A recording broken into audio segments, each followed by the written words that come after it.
मध्य प्रदेश के मध्य क्षेत्र में अवस्थित, मध्य उत्तर क्षेत्र, मध्य प्रदेश के मध्य उत्तर क्षेत्र में अवस्थित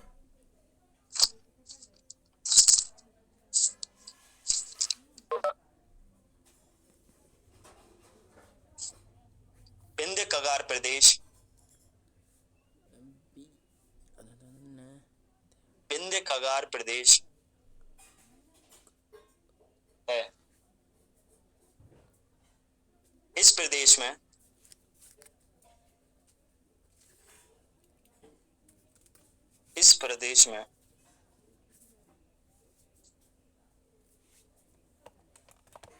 रीवा,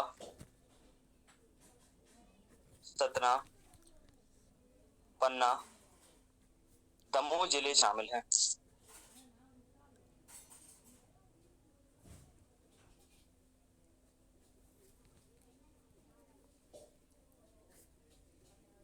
तथा सागर जिले की रेहली तथा बंडा तहसील सम्मिलित हैं।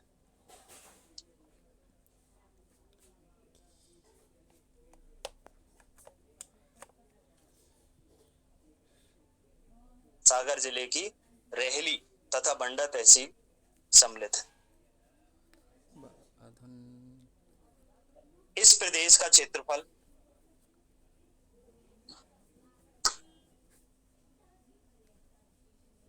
इस प्रदेश का क्षेत्रफल 3194954 वर्ग किलोमीटर है। 31954 वर्ग किलोमीटर है। 31,954 वर्ग किलोमीटर है, जो कि मध्य प्रदेश का 10.36% भाग है।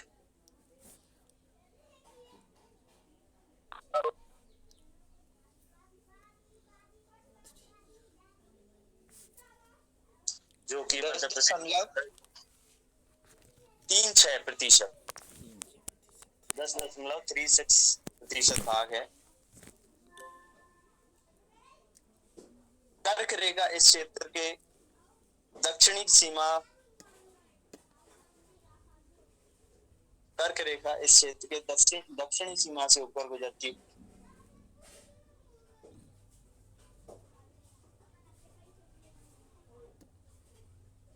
दक्षिणी सीमा से ऊपर गुजरती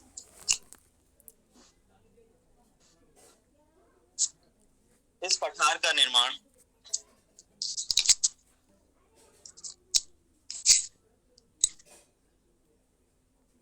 मुख्यतः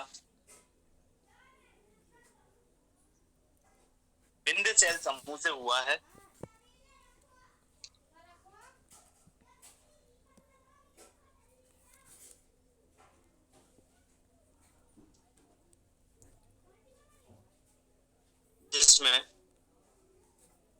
जिसमें बालू एवं चूना पत्थर की अधिकता है।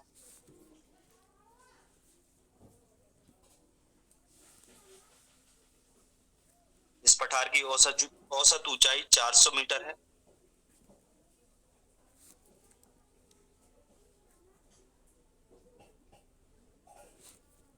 रीवा पठार के पश्चिम में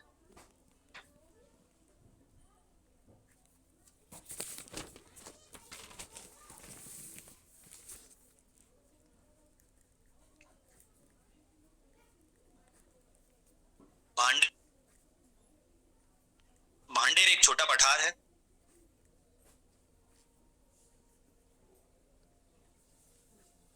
रीवा पठार के पश्चिम में भांडेर एक छोटा पठार है, जो रीवा पठार से ऊंचा है।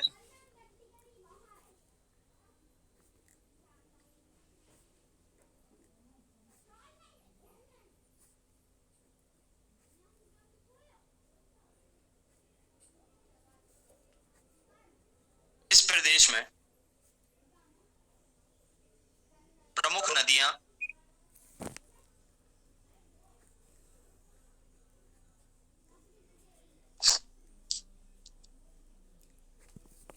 नदियां टॉन्स, केन, सोनार, मंदाकिनी, बिहड़ आदि हैं।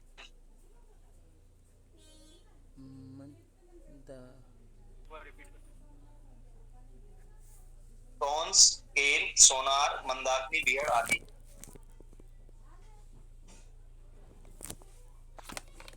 सोन रिवर और सोनार एक ही है या अलग अलग है? हाँ,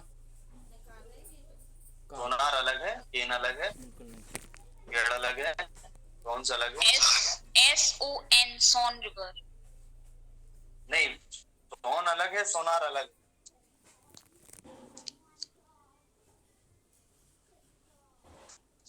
है ना।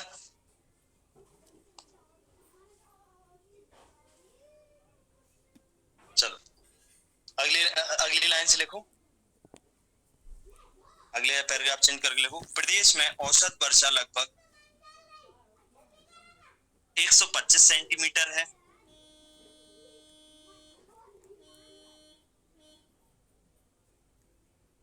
जो कि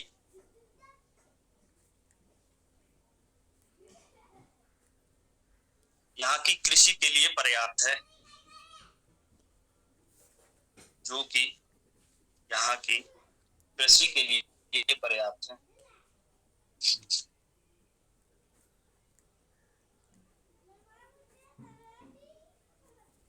इस क्षेत्र की महत्वपूर्ण फसल गेहूं है।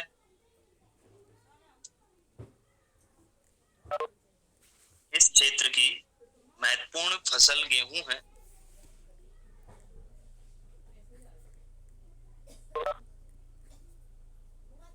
यद्यपि यहाँ बालुई, लाल पीली मिट्टी की उपलब्धता है। रेतीली मिट्टी।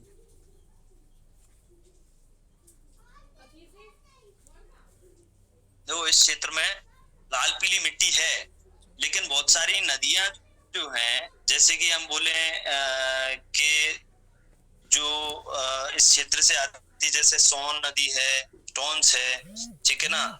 ये नदियां क्या करती हैं, ये काली मिट्टी को बहाकर और इस क्षेत्र में ले आती हैं, ठीक है ना। और ये काली मिट्टी को मतलब तो इस क्षेत्र में कहीं कहीं पर जो है काली मिट्टी भी पाई जाती है, ठीक है ना। तो अगली लाइन से लिख लो, पीली मिट्टी की उपलब्धता है, परंतु दक्कन ट्रैप से आ रही नदियां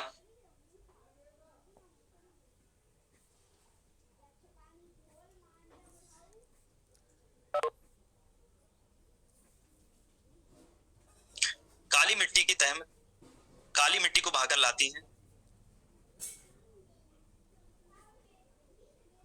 इसके फलस्वरूप यहाँ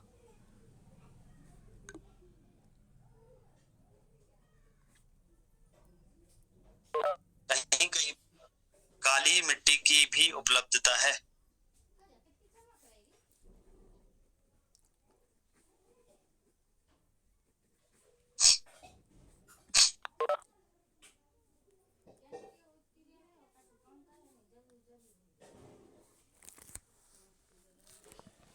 ठीक है, अगली लाइन से लिखो, यहाँ वनों की अधिकता नहीं है या वनों की कमी है। यहाँ वनों की कमी है।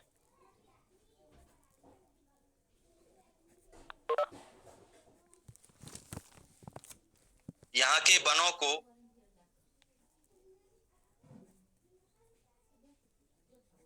उत्तरी उष्ण कटिबंधीय शुष्क पतझड़ प्रकार के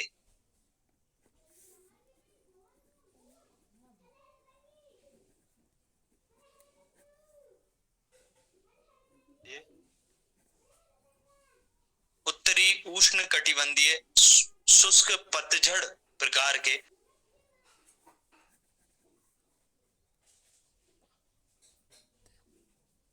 वन भी कहा जाता है।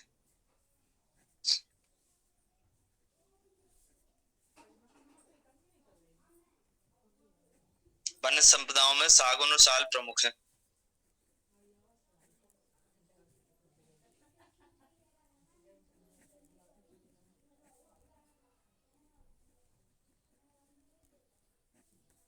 अगली लाइन से लिखो, पैराग्राफ चेंज करके,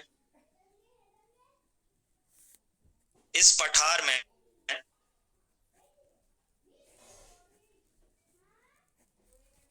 इस पठार में सतना जिले में भरूच स्तूप है। देखो लोग बाग कंफ्यूज हो जाते हैं, एक भरूच स्तूप है और एक बरतरी की गुफाएं हैं, है ना। तो जो गुफाएं हैं वो है उज्जैन में और भरूच स्तूप है वो है अपने सतना में, ध्यान रखना। सतना जिले में भरूच स्तूप है। इसका निर्माण अशोक ने कराया। इसका निर्माण अशोक ने कराया।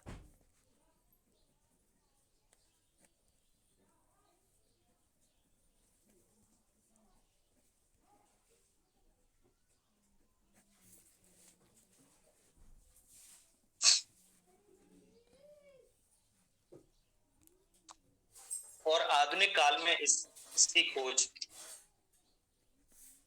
और आधुनिक काल में इसकी खोज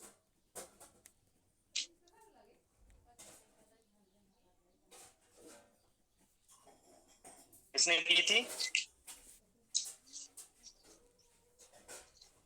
कनिंघम ने की। कनिंघम ने की। आधुनिक काल में इसकी खोज कनिंघम ने की। इसी पठार में सतना में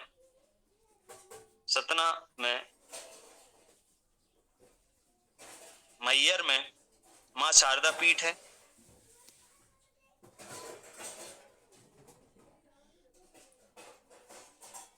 मां शारदा पीठ है। सतना में ही मां रामबन मंदिर है। रामबन के मंदिर है। सतना में ही रामबन के मंदिर है।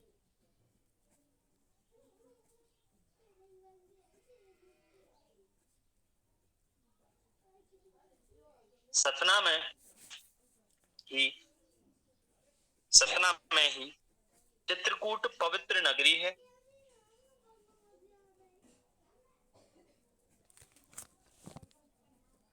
चित्रकूट पवित्र नगरी है।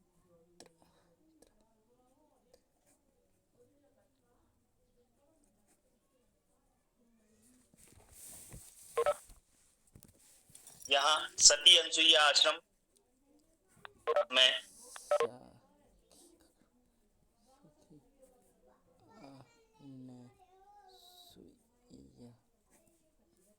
ब्रह्मा विष्णु महेश ने बाल अवतार लिया था। सती अनसुईया आश्रम में ब्रह्मा विष्णु महेश ने बाल अवतार लिया था।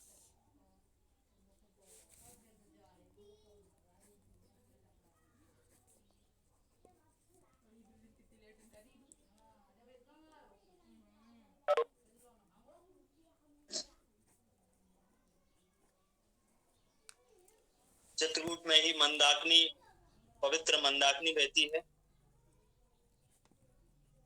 चित्रकूट में ही पवित्र मंदाकिनी बहती है। यहीं पर हनुमान धारा और लक्ष्मण पहाड़ी स्थित हैं। यहीं पर हनुमान धारा और लक्ष्मण पहाड़ी स्थित हैं।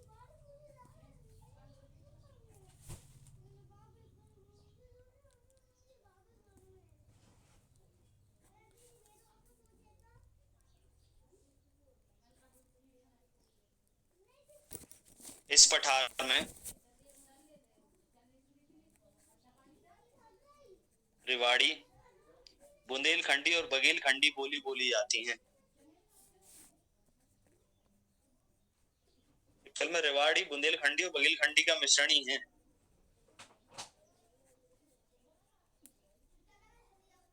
रेवाड़ी कोई पर्टिकुलर लैंग्वेज नहीं।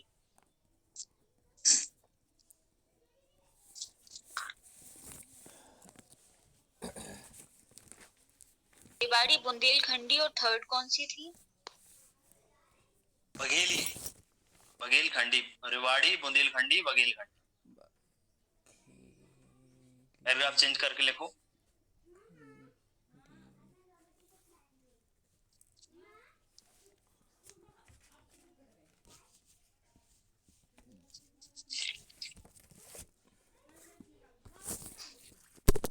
पठार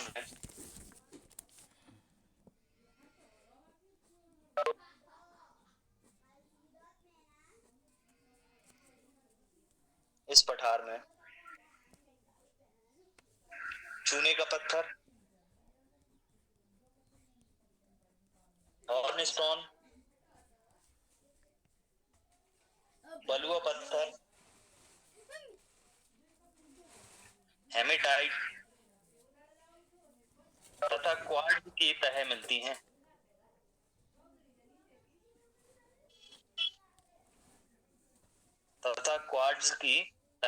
हैं। या परतें मिलती हैं ना।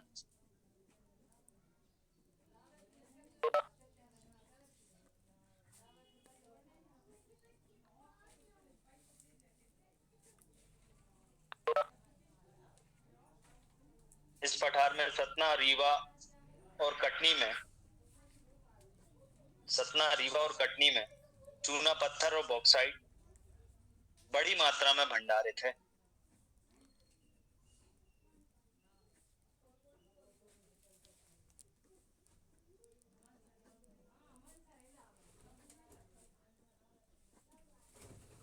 हीरे की प्रमुख खदानें हिनौता,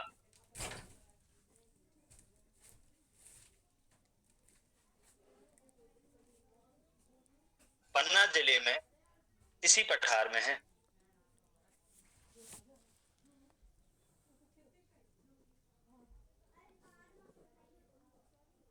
पन्ना जिले में इसी पठार में है। हीरे की प्रमुख खदानें हिनौता और मचगवा। हिनौता सतना में है और मचगवा पन्ना में है। हिनौता और मचगवा पन्ना जिले में इसी पठार में है।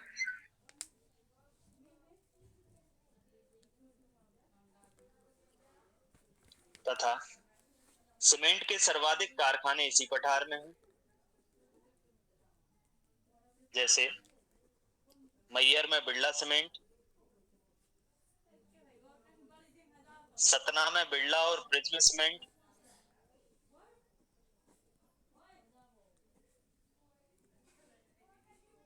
रीवा में जेपी सीमेंट,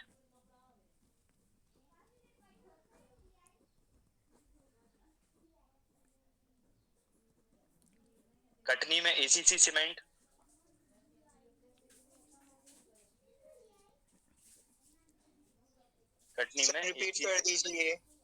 रिपीट कर दीजिए। मैयर में बिरला सीमेंट, बिल्ला सतना में बिरला और प्रिज्म सीमेंट, रीवा में जेपी सीमेंट, कटनी में एसीसी सीमेंट,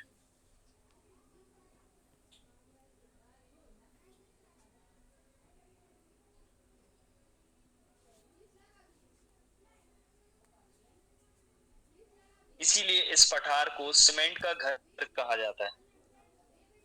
इसीलिए इस को सीमेंट का घर कहा जाता है।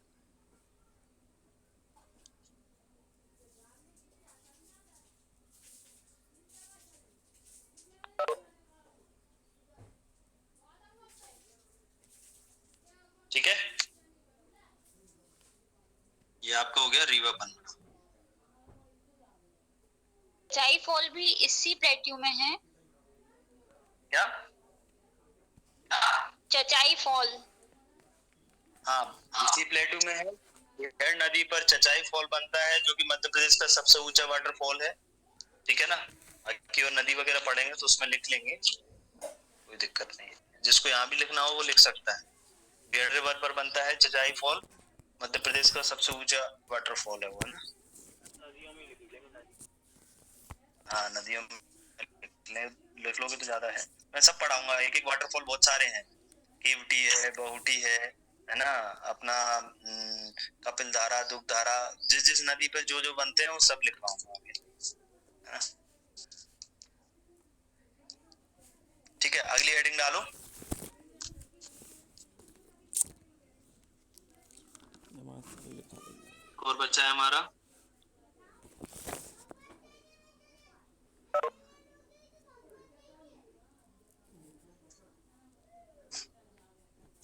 पूर्वी पठार या बघेलखंड का पठार।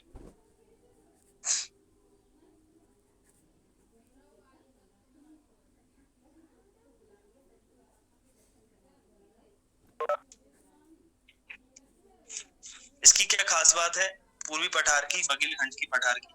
तो ये जो इसका जो एरिया है, इसकी जो लोकेशन है ऐसी है, ठीक है ना। ये हमारा पूर्वी पठार।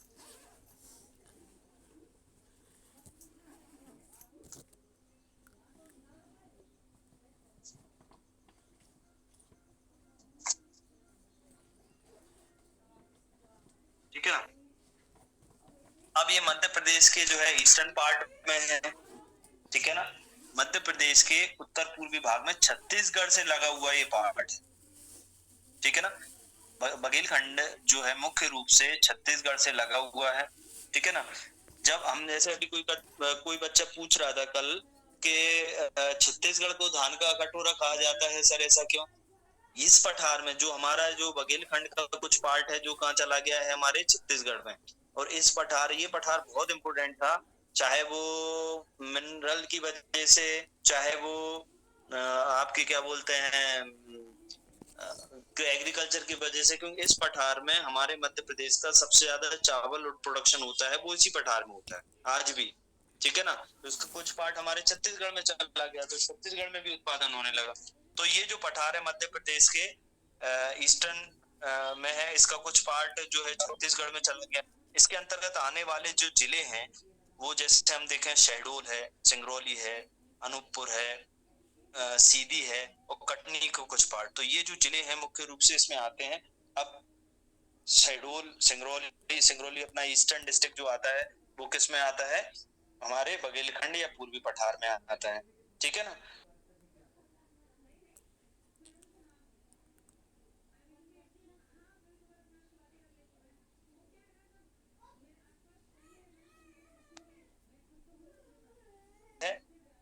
ये गोंडवाना युग की चट्टानों से बना हुआ है। गोंडवाना युग की चट्टानों में कोयला सबसे ज्यादा प्रोडक्शन होता है।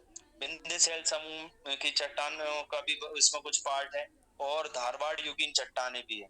मतलब धारवाड़ युगीन चट्टानों में भी कोयला पाया जाता है, प्लस हीरा की संभावना ज्यादा होती है धारवाड़ युगीन चट्टानों में, ठीक है ना। तो सबसे जो ईस्टर्न पार्ट है, अब अपन एक पट्टी भी खोजी गई है जो छत्तीसगढ़ से लगी हुई है, और इसको बोला जाता है कि इस पट्टी पर हीरा का प्रोडक्शन बहुत, मतलब हीरे की संभावना वहां पर ज्यादा है। तो 3 प्रकार की चट्टाने इस क्षेत्र में से बना हुआ है, ये गोंडवाना और विंध्यन और धारवाड़ युगीन चट्टाने जो है इसमें बनी है। इसके बाद इसमें ये ग्रेनाइट और नीस और क्वार्ट्ज की भी यहाँ पर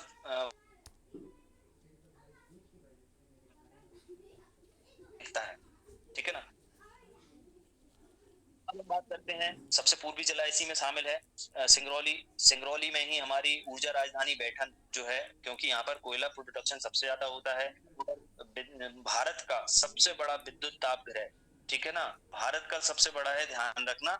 सबसे ज्यादा प्रोडक्शन होता है इलेक्ट्रिसिटी का, ठीक है। तो यहीं से होता है विद्युत ताप गृह जो है, वो सिंगरौली जिले में है, बैठन में। इसलिए बैठन को मध्य प्रदेश की ऊर्जा राजधानी कहा जाता है, ठीक है ना। इसी क्षेत्र में, इसी यहाँ पे जो है कोयले की बहुत बड़ी अधिकता भी है इस क्षेत्र में, ठीक है ना। इसके बाद जो है कर्क रेखा इस क्षेत्र के लगभग मध्य से होकर गुजरती है, ठीक है। जो कर्क रेखा है इस क्षेत्र के मध्य से होकर गुजरती है, बिल्कुल ये सेंटर से, यहाँ से आपकी कर्क रेखा होकर गुजरती है, ठीक है। यहाँ की जो जलवायु है मानसूनी प्रकार की है, मतलब वर्षा लगभग वो 100 से 150 सेंटीमीटर के समथिंग ही रहती है, ठीक है ना। मानसूनी प्रकार की जलवायु है। जो मिट्टी है वो लाल और काली, एक तरीके से पथरीली टाइप की मिट्टी पाई जाती है। लाल काली मिट्टी पाई जाती है, यहाँ पर लाल पीली मिट्टी भी पाई जाती है, पथरीली मिट्टी पाई जाती है, मतलब पत्थर जो मिट्टी में रहते हैं पथरीली टाइप की मिट्टी पाई जाती है। फसलों में यहाँ पर सबसे ज्यादा चावल का उत्पादन होता है। इसके अलावा ज्वार, तिल, अलसी। वॉइस कट रही है सर, वॉइस कट रही है बहुत ज्यादा। एक बार और रिपीट कर देता हूँ। इस क्षेत्र के लगभग मध्य से कर्क रेखा होकर गुजरती है, बिल्कुल सेंटर से कर्क रेखा गुजरती है, ठीक है। यहाँ की जो जलवायु है वो मानसूनी प्रकार की जलवायु है, ठीक है ना। मानसूनी प्रकार की जलवायु मतलब क्या है कि इसकी जो वर्षा है यहाँ पर औसत वर्षा वो 100 से 150 सेंटीमीटर तक होती है, ठीक है। मतलब वर्षा अधिक होती है तो मान लो कि कृषि खेती के लिए उपयुक्त है, और 150 सेंटीमीटर तक वर्षा है, मतलब चावल का उत्पादन यहाँ पर इस क्षेत्र में सर्वाधिक होता है। ठीक है, चावल का उत्पादन सर्वाधिक होता है। इसके अलावा ज्वार का, तिल का, अलसी का, तो ऐसी फसलें भी यहाँ पर मुख्य रूप से होती हैं। ठीक है, जो मुख्य उत्पादन क्षेत्र था वो हमारा छत्तीसगढ़ में चला गया, ध्यान रखना। इसके बाद यहाँ पर सघन वन है, जैसे हमने देखा था अभी इससे पहले हमारा जो रीवा पन्ना का पठार है, वहां पर वनों की कमी है थोड़ी सी, लेकिन इस क्षेत्र में वनों की अधिकता है, सघन वन है। यहाँ पर भी उष्ण कटिबंधीय शुष्क पतझड़ वाले ही वन पाए जाते हैं। मध्य प्रदेश में कहीं भी सदाबहार वन नहीं पाए जाते हैं, सब जगह पतझड़ बनी है। ठीक है, तो उष्ण कटिबंधीय पतझड़ बनी मिलते हैं, इनमें सागौन, साल, तेंदुपत्ता, ये सारी चीजें जो हैं यहाँ पर मिलती हैं। साल के वनों की अधिकता यहाँ पर भी है, साल के वन जो है वो यहाँ पर भी पाए जाते हैं। इसके बाद हम बात करते हैं तो इस क्षेत्र में सोन जो नदी है, सोन और उसकी सहायक, मुख्य तरीके से सोनी है जो सोन और उसकी सहायक नदी है, टॉन्स है, ये सारी नदियां जो है यहाँ पर प्रवाहित होती हैं। ठीक है, अब और देखें तो इस क्षेत्र को सफेद शेरों की भूमि भी कहा जाता है। सफेद शेरों की भूमि कहा जाता है क्योंकि बांधवगढ़ नेशनल पार्क जो है वो इसी क्षेत्र में है। ठीक है, बांधवगढ़ नेशनल पार्क जो है यहीं पर पड़ता है। 32 पहाड़ियों से घिरा हुआ जो बांधव नेशनल पार्क है वो इसी क्षेत्र में। सबको पता है कि सबसे ज्यादा जो बाघ डेंसिटी है वो बांधवगढ़ नेशनल पार्क में है। 8 किलोमीटर प्रति 8 किलोमीटर में एक बाघ जो है वो बांधवगढ़ में है। वो बांधवगढ़ 32 पहाड़ियों से घिरा हुआ नेशनल पार्क है, बहुत फेमस है। ठीक है, इसके बाद यहाँ पर जो बोली बोली जाती है वो बघेली बोली जाती है। यहाँ का जो नृत्य है वो बधाई है। यहाँ पर भी कई सारी जनजातियां निवास करती हैं। कोल जनजाति का उद्गम जो है रीवा क्षेत्र से ही माना जाता है। ठीक है, वो इसी क्षेत्र से माना जाता है। रीवा, जो रीवा पन्ना में कोल जनजाति भी निवास वहां भी करती है। इसके अलावा यहाँ पर भी कोल जनजाति का निवास है। इसके बाद उरांव है, गोंड है। गोंड जनजाति सबको पता है कि भारत की सबसे बड़ी जनजाति है, मध्य प्रदेश की दूसरी बड़ी जनजाति है, तो गोंड जनजाति का निवास भी इस क्षेत्र में होता है। ठीक है, अब एक बात और कि जो बघेलखंड है, इसका बघेलखंड नाम जो पड़ा वो 16वीं शताब्दी में एक राजा थे जिनका नाम था व्याघ्रदेव। ठीक है, उन्होंने इस क्षेत्र पर राज किया और व्याघ्रदेव के नाम पर ही इस क्षेत्र का नाम बघेलखंड पड़ा। ठीक है ना, तो बघेलखंड जो है व्याघ्रदेव के नाम पर पड़ा है। यहाँ पर बघेली बोली बोली जाती है। इसका मुख्य जो विस्तार है वो है शहडोल में, सिंगरौली में, अनूपपुर में, उमरिया और पटनी सीधी, इन जिलों के अंतर्गत इसका विस्तार है। 3 तरीके के शैल पाए जाते हैं यहाँ पर, गोंडवाना, विंध्यन और धारवाड़ युगीन जो शैल हैं वो मुख्य रूप से हैं। कोयले का उत्पादन यहाँ पर ज्यादा होता है। ठीक है, और यहाँ पर जो क्या बोलते हैं, ये पहाड़ी क्षेत्र ज्यादा है, मतलब कटी फटी जो है, एक समतल जगह यहाँ पर नहीं है। ठीक है ना, चावल का उत्पादन इस क्षेत्र में ज्यादा होता है। छत्तीसगढ़ से लगा हुआ है, छत्तीसगढ़ में भी चावल का उत्पादन होता है अधिक। जो क्षेत्र था वो छत्तीसगढ़ में चला गया है। वन उष्ण कटिबंधीय पाए जाते हैं। वर्षा वही 100 से 150 सेंटीमीटर तक यहाँ पर होती है। मानसूनी प्रकार की जलवायु यहाँ पर पाई जाती है। और सबसे बड़ी चीज, बांधवगढ़ नेशनल पार्क जो बताया मैंने वो इस क्षेत्र में आता है। 32 पहाड़ियों से घिरा हुआ नेशनल पार्क, ये भी प्रीलिम्स का क्वेश्चन, ये भी पूछा जाता है कि 32 पहाड़ियों से घिरा हुआ कौन सा नेशनल पार्क है। ठीक है, यह बाघों की सर्वाधिक डेंसिटी वाला कौन सा नेशनल पार्क है, तो वो भी यहाँ पे है, बांधवगढ़ जो है इसी क्षेत्र में। ठीक है, बधाई नृत्य जो है इस क्षेत्र में प्रचलित है। ओके, इसमें कोई डाउट?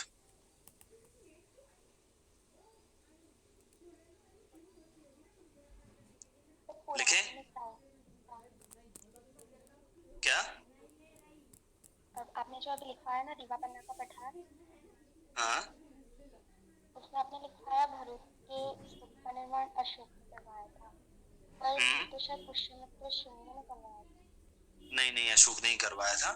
ठीक है ना, नहीं, वो शैलेंद्र ने हिस्ट्री में लिखा है पुष्यमित्र शुंग ने करवाया था। एक बार मैं चेक कर लूंगा, मैं कल बता दूंगा चेक करके। ठीक है, ठीक है ना, कोई दिक्कत नहीं है। अगर ऐसा है तो मैं एक बार चेक कर बता दूंगा। ठीक है, ओके। और कोई डाउट किसी को?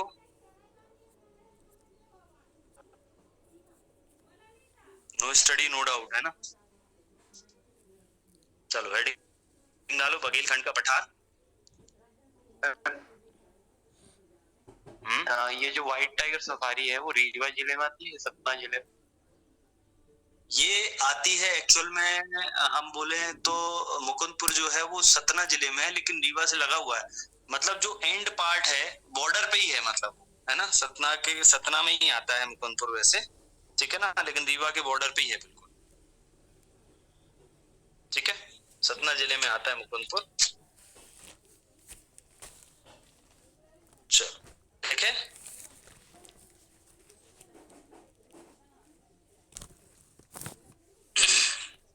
हेडिंग डालो, पूर्वी पठार या बघेलखंड का पठार।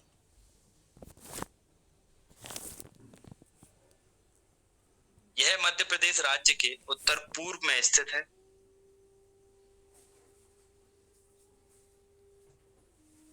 मध्य प्रदेश राज्य के उत्तर पूर्व में स्थित है।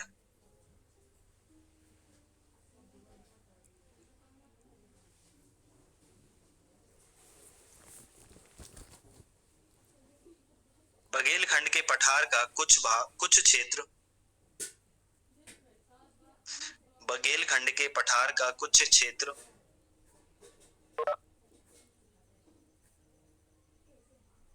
छत्तीसगढ़ के साथ मध्य प्रदेश से अलग हो गया।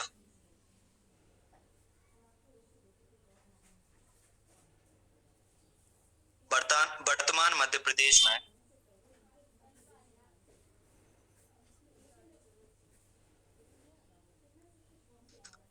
मध्य प्रदेश में बघेलखंड पठार के अंतर्गत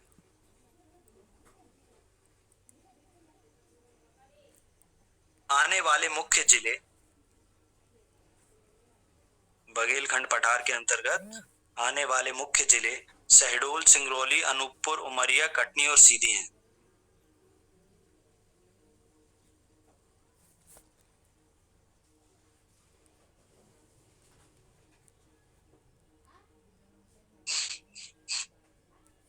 नाम रिपीट कर दी। शहडोल, सिंगरौली, अनूपपुर, उमरिया, कटनी एंड सीधी। कटनी और सीधी हैं। शहडोल, कटनी, सीधी।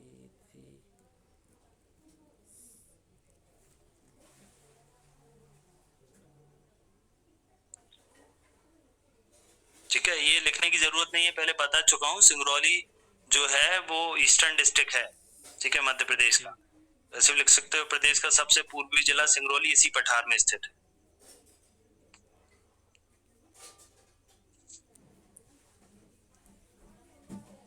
इस प्रदेश में मुख्यतः 3 सेल संघ मिलते हैं।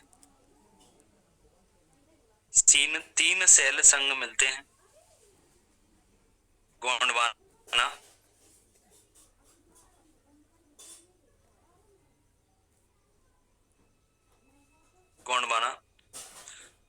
सेल समूह जो प्रदेश में, गोंडवाना सेल समूह जो प्रदेश में एक बेसिन के रूप में पूर्व से पश्चिम तक विस्तृत है। पूर्व से पश्चिम तक विस्तृत है।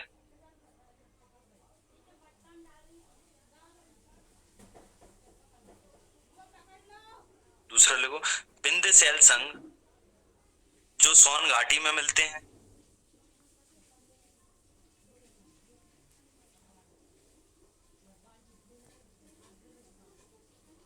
तथा धारवाड़ युगीन सेल संघ पाए जाते हैं।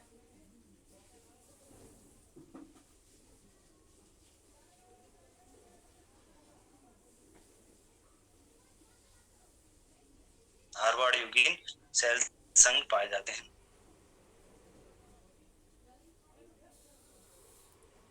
अगली लाइन से लिखो, मध्य प्रदेश का प्रमुख कोयला क्षेत्र भी इसी क्षेत्र में स्थित है।